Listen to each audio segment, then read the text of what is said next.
Sürdürülebilir bir gelecek için farklı alanlarda etki odaklı çalışan değişim öncüleri, İmece Summit etkinliğinde bir araya geldi. Küreselden yerele, ortak akıl, iş ve güç birliğiyle dönüşümün nasıl mümkün olacağının rotası çizildi. Yaklaşık 40 panelden oluşan zirve 5 başlık altında toplandı. Etki yaratan finans başlığı altında gerçekleşen panellerde, finans sisteminin sürdürülebilir dönüşüme nasıl destek olabileceği konusunda değerli katılımcılar fikirlerini paylaştı. Bu anlamda finansın geleceğe etkide oynayacağı rolün nasıl şekilleneceği mercek altına alındı. Kapitalizm iyileştirici olabilir mi isimli panelde sürdürülebilirlik alanının duayen isimlerinden Volans kurucusu, yazar ve düşünür John Elkington, gazeteci Cüneyt Başaran'ın moderatörlüğünde onarıcı kapitalizm fikri hakkındaki düşüncelerini aktardı. But we believe that growth in the civil society activism around the world coincides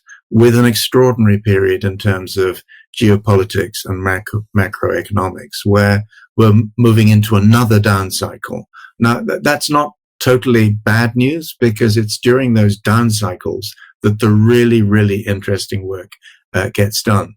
And there's a very real hope that out of this will come the next up wave built around very different technologies and business models. Ekonomist ve yazar Tim Jackson, Covid'den sonra Pandemiden Ekonomik ve Sosyal Dersler isimli panelde, gazeteci Cüneyt Başaran'ın moderatörlüğünde pandemiyle geçen son bir senede ne gibi dersler çıkartıldığını anlattı. Almost exactly a year actually since the WHO declared a health pandemic.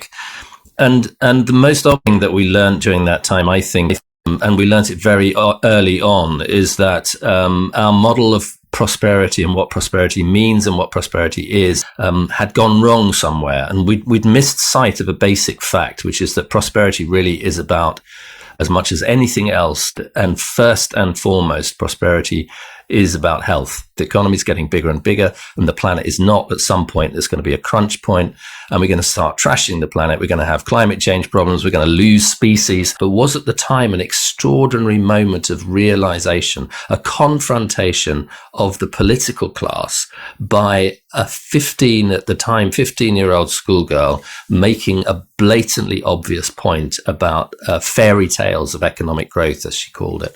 And you know, what came out of that actually was a strengthening of our commitment to climate, a strengthening of our political targets to reduce carbon, and an awareness actually that government was sort of being held to account by a bunch of school kids for its failures to protect life and the planet. In the process, actually, somehow in the collective memory, in the collective politics, the intention to do something seriously about climate change continued. Sosyal inovasyon stratejisti Merve Kavas'ın moderatörlüğüyle gerçekleşen, Türkiye'de sağlıklı sosyal girişimcilik pazar alanları oluşturmak ve teşvik etmek oturumunda, sosyal satın alma kavramı ve sosyal girişimlerden satın almanın önceliklendirilmesi ele alındı. Oturuma konuşmacı olarak CUN kurucu ortağı Duygu Vatan, TOİ kurucu ortağı Ögeday Uçurum ve Öklit Network bilgi ve araştırma yöneticisi Viteke Dupain katıldı. Viteke Dupain konuşmasında satın almada farkındalığın altını çizdi. Every product you buy casts a vote for the future you want.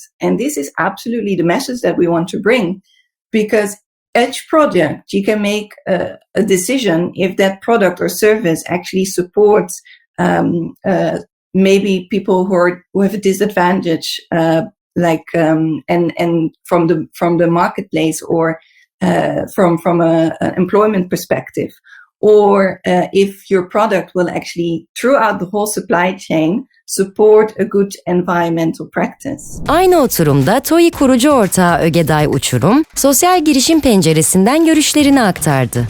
Sosyal girişim iyi bir ürüne sahip olursa ve o kapasite gelişimi sürecinden iyi bir şekilde ayrılırsa zaten kendi sektöründe yaptığı iş daha iyi şey olacak. Ben de biraz daha böyle bakıyorum olaya. Sosyal fırsatları keşfetmek, alternatif finansman ve etki yatırımı isimli oturumda konuşmacılar S360 etki yöneticisi Seza Eraydın moderatörlüğünde sosyal finansman edinimi için başvurulabilecek alternatif metotları ve bu metotlar arasından özellikle etki yatırımı konusundaki görüşlerini ve deneyimlerini paylaştılar. Konuşmacılardan Vestal Ventures Genel Müdürü Metin Salt'a göre gelecek girişimlerde saklı. Geleceği okumak istiyorsanız girişimlere bakın. Onlar geleceği yazıyorlar.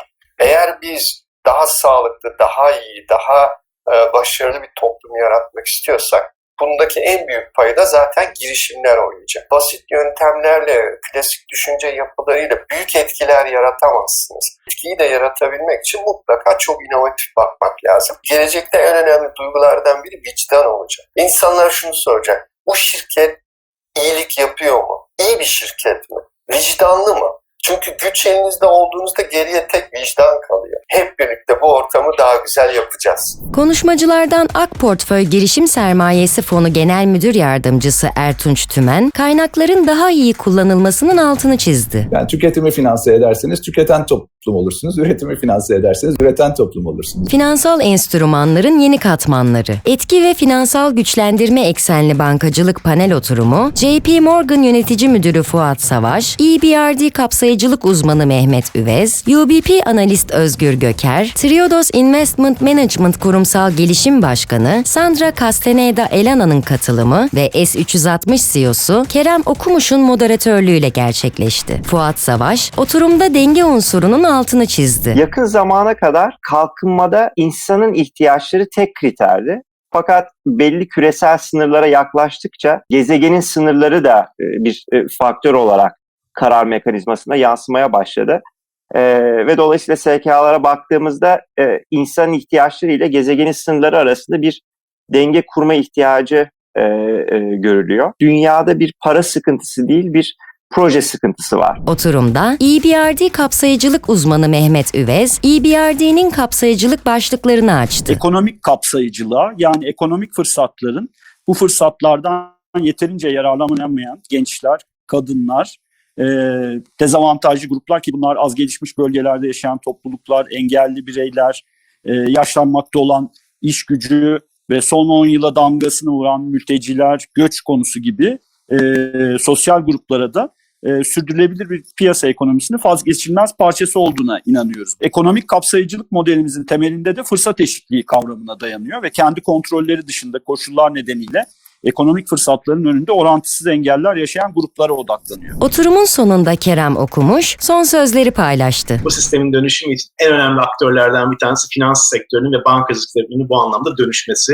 ve bu dönüşümün arkasındaki ana itici güçlerden bir tanesi olması. Aksi takdirde gerçekten sistemi dönüştürebilmek mümkün değil. O yüzden bu geçmiş kapitalizmin yaratmış olduğu tahribatı herhalde yine kapitalizmin kendi araçlarıyla çözmeye çalışıyoruz ama burada da farklı modeller ve süreçler hayata geçirmemiz gerekiyor.